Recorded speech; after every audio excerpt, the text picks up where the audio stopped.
Assalamualaikum warahmatullahi wabarakatuh.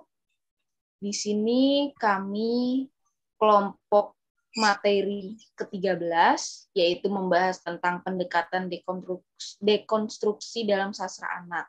Sebelumnya, saya ingin berterima kasih kepada Ibu Khairunisa MPD selaku dosen pengampu dari mata kuliah sastra anak yang telah mempersilahkan kelompok kami memaparkan hasil diskusi.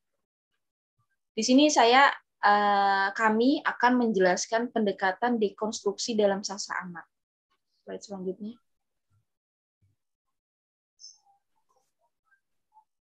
Dekonstruksi. Dari segi etimologi, dekonstruksi berasal dari bahasa Latin. Akar katanya adalah de dan constructio. Menurut Kuta, prefiks de berarti ke bawah, pengurangan, terlepas dari constructio berarti bentuk, susunan, hal menyusun, hal mengatur. Dengan demikian, dekonstruksi dapat diartikan sebagai pengurangan atau penurunan intensitas bentuk yang sudah tersusun sebagai bentuk yang sudah baku. Hakikat dekonstruksi adalah penerapan pola analisis teks yang dikehendaki oleh peneliti dan menjaga teks agar tetap bermakna polisemi. Selanjutnya akan dibahas oleh Mila Rosa Melia, kepadanya dipersilakan. Oke, baik, terima kasih Hafiz. Slide selanjutnya ada karakteristik dekonstruksi. Dekonstruksi memang berpusat pada teks. Ia tak lepas dari teks, tetapi paham yang dipegang lebih luas.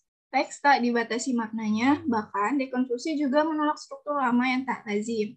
Bagi dekonstruksionis menganggap bahwa bahasa teks bersifat logis dan konsisten. Sebuah teks dalam pandangan dekonstruksi akan selalu menghadirkan banyak makna, sehingga teks tersebut sangat kompleks.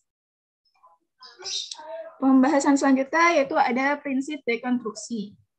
Prinsip dekonstruksi sebagaimana dikemukakan Derrida menyatakan bahwa semua teks akan terurai begitu dikaitkan dengan kehati-hatian. Pertanyaan linguistik, filosofis, kehampaan etis, atau penilaian titik nol, penindasan, dan pemelesetan. Slide selanjutnya akan dijelaskan oleh Afi Nuraida. Terima kasih untuk Mila. Di sini saya akan menjelaskan atau memaparkan praktik analisis jurnal pendekatan dengan menggunakan pendekatan dekonstruksi. Nah, di sini kita mengambil judul artikel dekonstruksi dalam novel Laskar Pelangi. Di dalam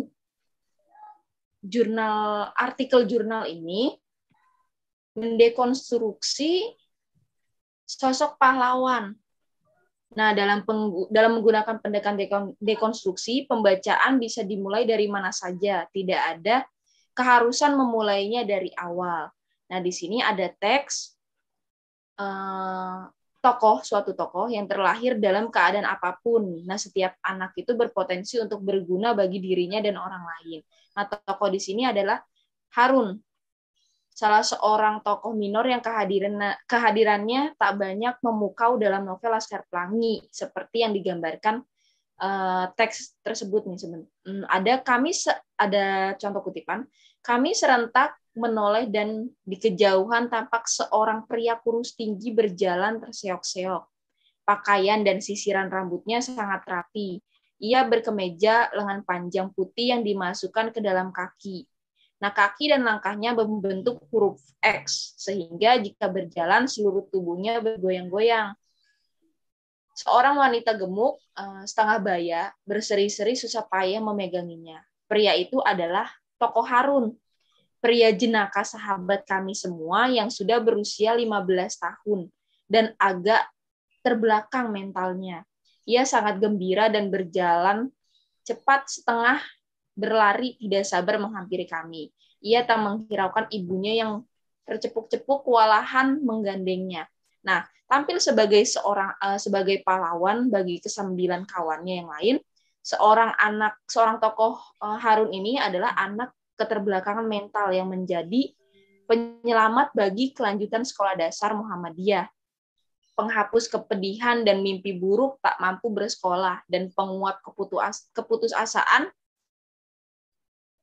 para orang tua yang mulai cemas akan mendaftarkan sang anak pada para juragan ketika hari pertama sekolah juga menjadi hari terakhir bagi para anak-anak mereka. Nah, kehadiran sosok Harun ini pada Laskar Pelangi, meski sebagai tokoh yang digambarkan tak secemerlang lintang, ataupun frekuensi kemunculannya tak dapat menyaingi Ikal sebagai tokoh utama dalam Laskar Pelangi, Harun tetaplah layak digelari pahlawan. Dan Ikal tidak akan pernah berkesempatan menjejakkan kaki di Universitas Sorbonne. Dan tokoh Harun ini mendekonstruksi paradigma tentang sosok pahlawan, sosok yang berseliweran di sekitar kita dengan deskripsi sebagai sosok yang membela banyak orang dengan mempertaruhkan nyawa, atau seperti tokoh-tokoh pahlawan yang lainnya gitu. Dan ada juga dekonstruksi sosok guru. Nah, di sini ada kutipan. Inilah cerita yang sangat mengharukan tentang dunia pendidikan dengan tokoh-tokoh manusia sederhana, jujur, tulus, gigih, penuh dedikasi, ulet, sabar, tawakal, takwa, yang dituturkan secara indah dan cerdas. Dan pada dasarnya kemiskinan tidak berkolerasi langsung dengan kebodohan atau kejeniusannya. Nah, di sini ada sosok Ibu Muslimah dan Pak Harfan. Andrea Hirata mendekonstruksi sosok guru yang sebenarnya. Berapa banyak guru yang kemudian mendapat tunjangan sertifikasi yang peruntukan awalnya adalah untuk meningkatkan profesionalitas guru, menghabiskan tunjangan tersebut untuk membeli benda-benda yang dapat menunjang proses belajar mengajar mereka. Nah, hal yang sangat kontras dengan sosok Ibu Muslimah dan Pak Harfan yang kemudian dapat melahirkan sosok sehebat Ikal dengan kondisi yang sederhana, keduanya mengonstruksi pandangan bahwa fasilitas hanyalah pendukung. Yang paling utama adalah rasa kepemilikan semua pihak yang terlibat dalam pendidikan serta keinginan untuk sama-sama saling mendukung. Dan di sini ada mendekonstruksi tokoh Ikal.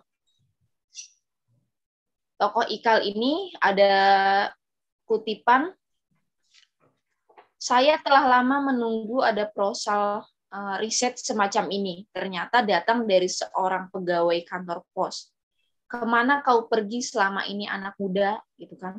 Nah, kutipan di atas menjadi jawaban perjuangan Ikal menjauhkan aroma kemiskinan dari hidupnya. Ikal menjauhkan aroma kemiskinan dari hidupnya dan kesempatannya untuk bersekolah ke luar negeri, melapangkan jalannya beralih dan kemiskinan endemik di kampungnya. Karena di dalam cerita Laskar Pelangi ini, di tengah kepolitikan dan perekonomian Indonesia yang makin carut-marut, jargon orang miskin tidak boleh sekolah makin marak gitu loh. Jadi tokoh Ikal ini memperjuangkan untuk ia mampu bersekolah ke luar negeri gitu loh. Nah, jadi di sini mendekonstruksi tokoh Ikal. Dia yang ingin bersekolah ke luar negeri.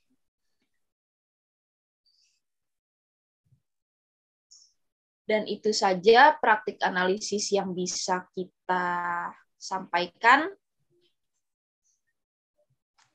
Selanjutnya, Rosa, slide-nya. Nah, kesimpulannya adalah dekonstruksi merupakan metode pembacaan teks. Dengan dekonstruksi ditunjukkan bahwa dalam setiap teks selalu hadir anggapan-anggapan yang dianggap absolut atau tidak diketahui gitu maknanya, susah untuk kita artikan. Padahal setiap anggapan selalu kontekstual, selalu teks gitu loh. Nah, selain digunakan untuk studi sastra, dekonstruksi juga dapat digunakan untuk gerakan dan ideologi untuk teks. Sebagaimana halnya dengan teks yang dapat mengungkapkan ketergelinciran dan terbuka untuk tafsiran baru, dekonstruksi dapat diterapkan dalam gerakan dan ideologi sama seperti teks yang dapat mengungkapkan berbagai pengaruh yang dapat dilihat pembaca.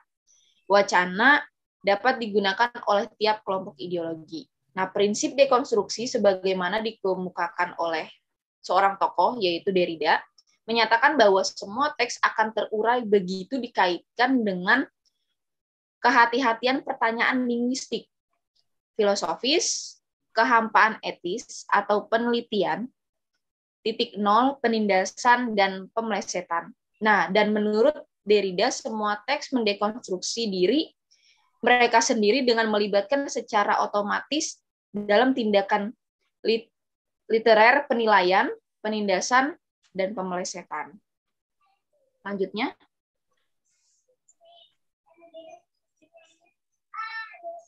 Nah, itu saja yang bisa kelompok kami jelaskan atau paparkan. Kurang lebihnya mohon maaf. Wabillahi taufiq wal hidayah. Wassalamualaikum warahmatullahi wabarakatuh.